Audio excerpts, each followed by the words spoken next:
I want you to hit me as hard as you can.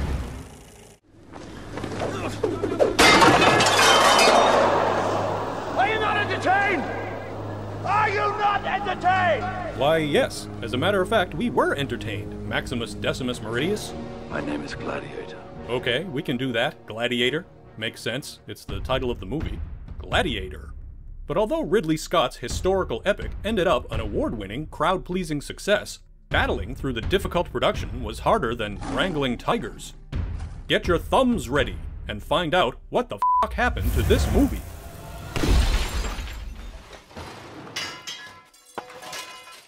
By the 1990s, the swords and sandal movie genre had fallen out of favor in Hollywood. But the story behind Gladiator started long before that.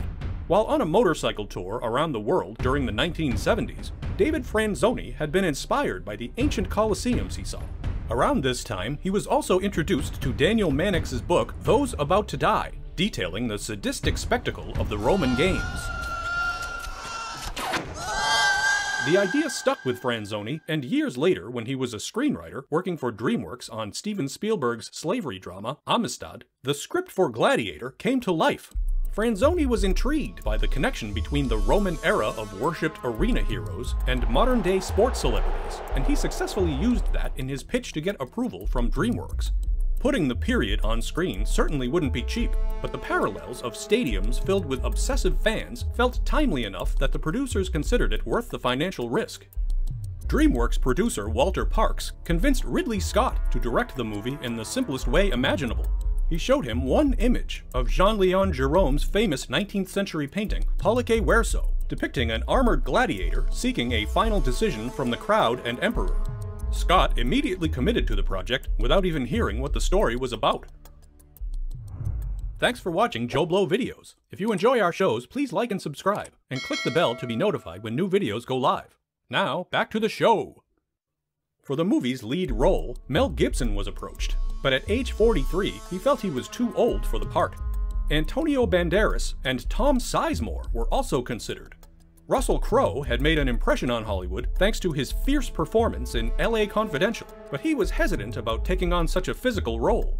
At the time, he was 40 pounds overweight to portray whistleblower Jeffrey Wigand in The Insider, and he could not envision himself as a muscular Roman general. He also had not connected with the script, which he described as substantially underdone. But Parkes persuaded him with the prospect of working with Ridley Scott on a big-budget movie.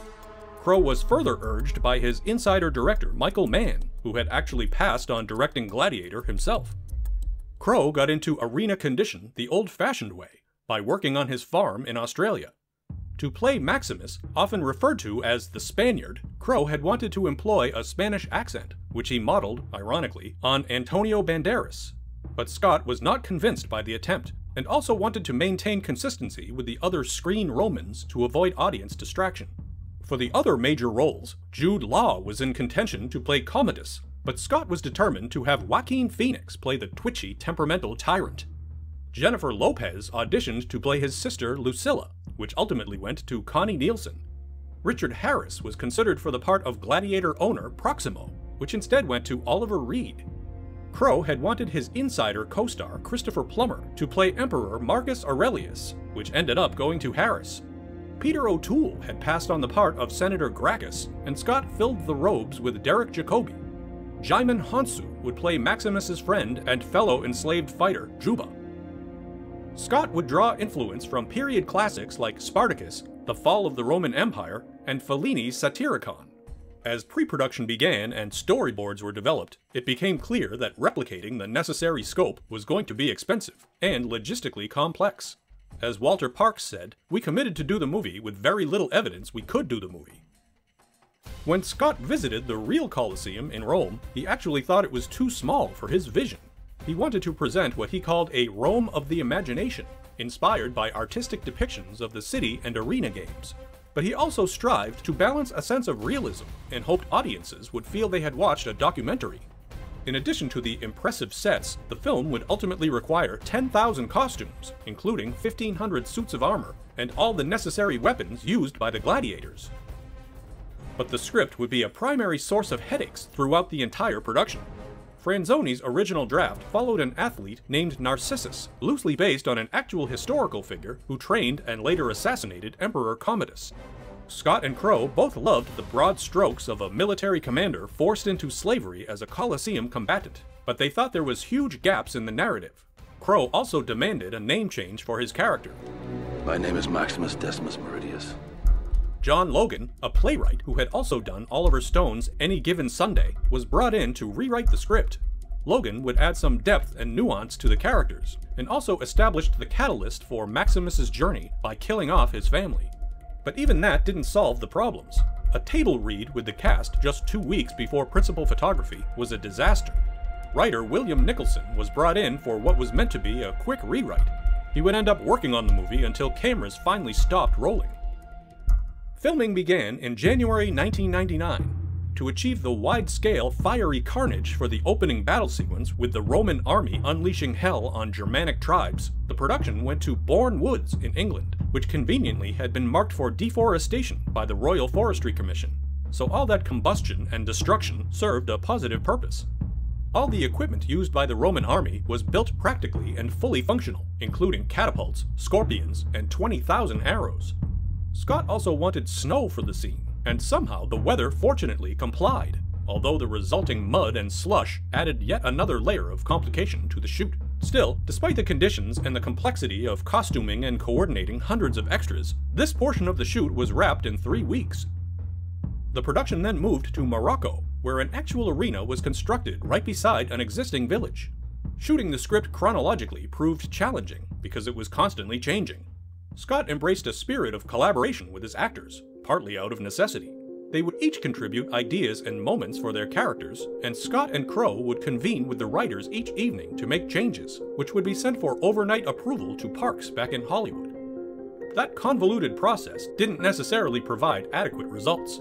For example, Crowe had ad-libbed describing his home to Marcus Aurelius, using details of his own home in Australia. Maximus's encouraging phrase, Strength and honor. Strength and honor. Strength and honor. was repurposed from Crowe's school motto. Crowe was even initially reluctant to say what would become one of the movie's iconic lines, as he thought it sounded silly. And I will have my vengeance. In this life or the next. Even the final fate of Maximus was determined during the course of filming. The character did not die in the original script, but it was eventually determined that Maximus's true objective was to meet his wife in the afterlife. Or, as Crowe bluntly put it, what else is he going to do? Run a fucking pizzeria by the Colosseum? We all know that Crowe gained a reputation for volatility, and Gladiator may be the origin. He was deeply committed to the project, and his ongoing frustration with the lack of a viable script was evident, and he would often lash out or storm off the set. He later admitted it was his first experience entering production without a complete script. Crowe was also known for hard drinking and brawling with local villagers. The owner of his rented villa in Morocco claimed that the actor's behavior violated every tenet of the Quran. A DreamWorks executive said that Ridley Scott was the voice of reason dealing with many unreasonable factors, not the least of which was his lead. Crowe developed a close friendship with Richard Harris during the production, but the same could not be said of Oliver Reed, despite their chemistry on screen. Crowe would later say, "I don't know where his demons came from, but he definitely took against me from our very first reading. It's just the way it goes sometimes."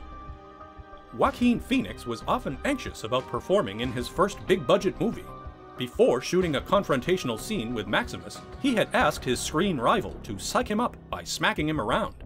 Crowe was uncomfortable with this method, so instead, he and Richard Harris helped calm Phoenix's nerves by getting together and downing a few pints. After Morocco, the production headed to Malta, where the massive Rome sets were built, although the ongoing script modifications meant the production designers were constantly scrambling to dress sets for new or altered scenes. One side of the Colosseum was constructed, including retractable fabric awnings to cast shade. Scott would use reverse angles and post-production CGI assistance to expand the scale of the arena. The first day filming with 3,000 Maltese extras had an unexpected complication. When shooting had wrapped for the day, the production team was nearly stampeded by the extras all simultaneously rushing to change clothes and get paid. Subsequent shooting days needed to employ stadium security to release the extras by sections. Even for such a costly production, the fluidity of the script meant the cast and filmmakers had to be nimble, and constant problem-solving was necessary. During one of Maximus's early contests, Crowe had suggested decapitating his foe as a final strike, so Scott had the effects department repurpose a head intended for another scene. When Maximus returns home to find his murdered family, in what Crowe vividly describes as a full snot performance, he wanted to break down in front of his crucified wife. But only the legs had been fabricated, so Crowe worked with what he had. When Maximus removes his helmet to face Commodus, Crowe's hair refused to lay down on every take, so Scott simply pushed in to a close-up to eliminate the distraction. The famous sequence with ferocious tigers would also be one of the most complicated parts of the movie. Tigers are heavy, fast, and generally unpredictable. As animal wrangler Paul Reynolds put it, tigers don't act, they are. In other words, if they look angry, it's because they are angry. Scott had fully storyboarded the sequence, but because of the animal's uncooperative nature, getting the necessary footage took weeks. Editor Pietro Scalia would assemble a cut of the scene each night to determine what bits were still needed. But Scott had been reluctant to use expensive digital shots, and the entire sequence was ultimately accomplished with very little digital assistance. Although safety was a priority, the actors were still dangerously close to the tigers. In one moment of misjudged distance, a tiger swipe only missed Crowe by inches. As precarious as that was, Maximus nearly faced an even larger foe. Scott had originally wanted a scene where the gladiator has to battle a raging rhinoceros. Although the sequence was storyboarded, an animal could not be appropriately trained, and animatronics or convincing CGI would have been expensive and may not meet intentions. Speaking of unpredictable performers, Oliver Reed had an established notoriety for heavy drinking and rowdy behavior. In fact, Ridley Scott referred to Reed, Harris, Jacoby, and David Hemmings as the Four Horsemen of the Apocalypse. But Reed had promised Scott that he wouldn't touch a drop of alcohol during the day's filming, as long as nights and weekends remained his own, and he stayed true to his word. But one Sunday morning, 3 weeks before principal photography was completed, Reed was getting an early start at a pub when he died suddenly from a heart attack. This tragic loss also created a major production problem. Insurance would cover reshooting all of Reed's scenes, but that prospect was a logistical nightmare. And everyone involved had been inspired by his performance and wanted to honor the actor.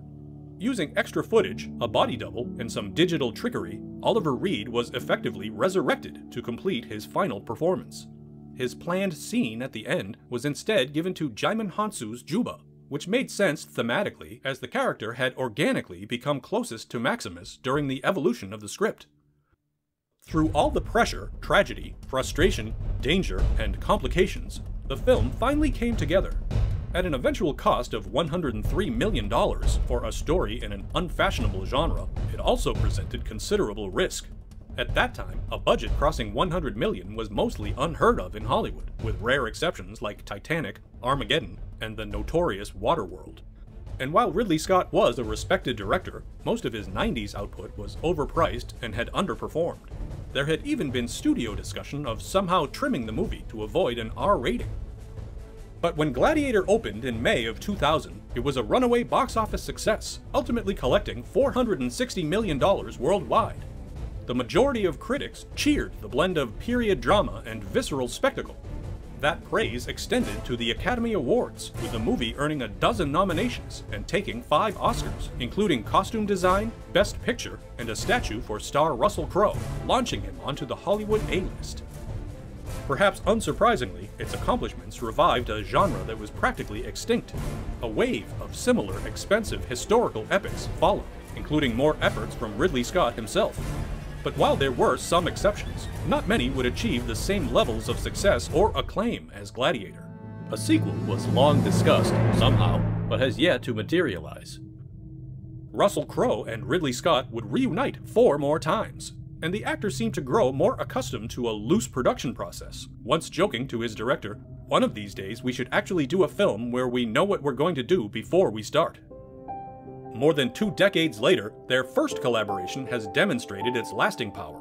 The ambitious and expensive gamble paid off. And while Gladiator was driven by the vision and confidence of its director, the sum was greater than the parts. As Crowe told Empire magazine, "There were a lot of bullets heading our way, but by sticking together, one of the fundamentals of Maximus's beliefs as a general, we dodged those bullets, every single fucking one of them." Or, in the words of Maximus, What we do in life echoes in eternity. let us know your thoughts. Leave a comment in the comments, and thanks for watching.